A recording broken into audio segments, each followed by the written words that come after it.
Hello, my dear friend. Welcome back. We are continuing to read through the way toward health. Our goal is to learn how to maintain the health of our bodies and, if needed, how to heal our bodies. Please check out my class Fatigue. It's a class to help you go beyond the exhaustion and the sense of too much overwhelmed and to bring you abundance of energy. I'm going to include the link in the comments so you can easily find it. The session that we're going to read from is recorded on January 5th, 1984. And it discusses two things: epilepsy and secondary personalities, multiple personality disorder. So here is the quick short paragraph on epilepsy. People who have epilepsy are also afraid of their own energy. They don't trust it, nor do they trust the spontaneous portions of the self. They're afraid that left alone, their energy might strike out against others. So they short circuit its use, having attacks that momentarily render themselves helpless. This is really interesting. So I also pulled out what Louise Hay says about epilepsy. So here's the probable cause: a sense of persecution, rejection of life, a feeling of great struggle, self-violence.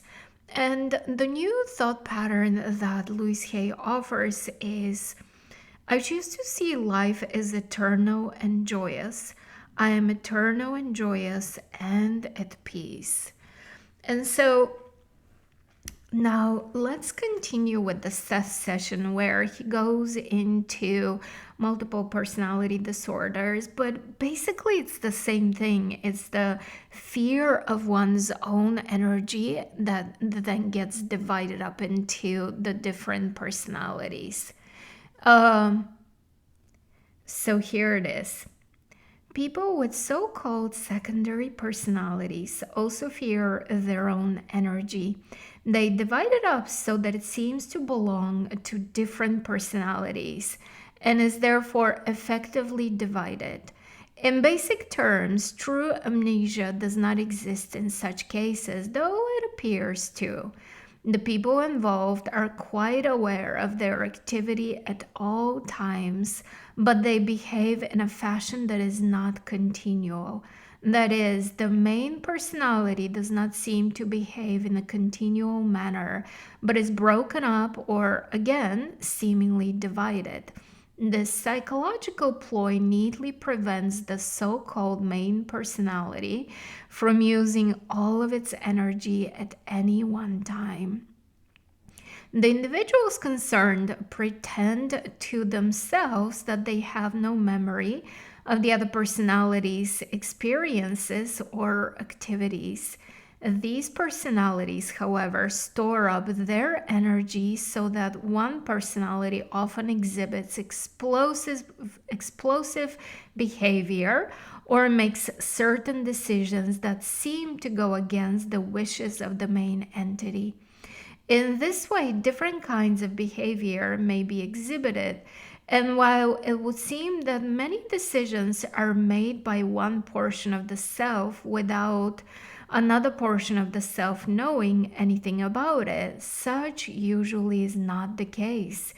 In fact, the main personality is able to express many different kinds of probable action, but the entire personality is prevented from acting with its full energy or power. Instead, the energy is divided into other channels.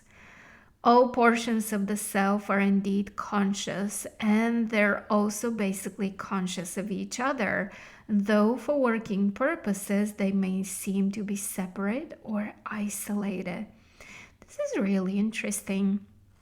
So going back to epilepsy, people, because with multiple personality disorders, there are multiple personalities, but with people with epilepsy, do you know somebody in your life who has an epilepsy?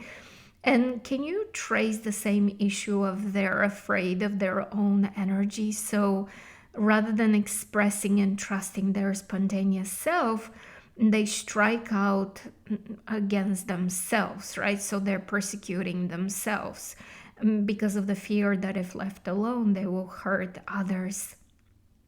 And so they're leaving themselves helpless. Do you know somebody who has epilepsy? And looking at their personality, would you agree with this? Would you say this is accurate and this resonate, or would you say it's not true? I would love to hear your comments and your thoughts on this. Until next time, when we continue to read From the Way Toward Health.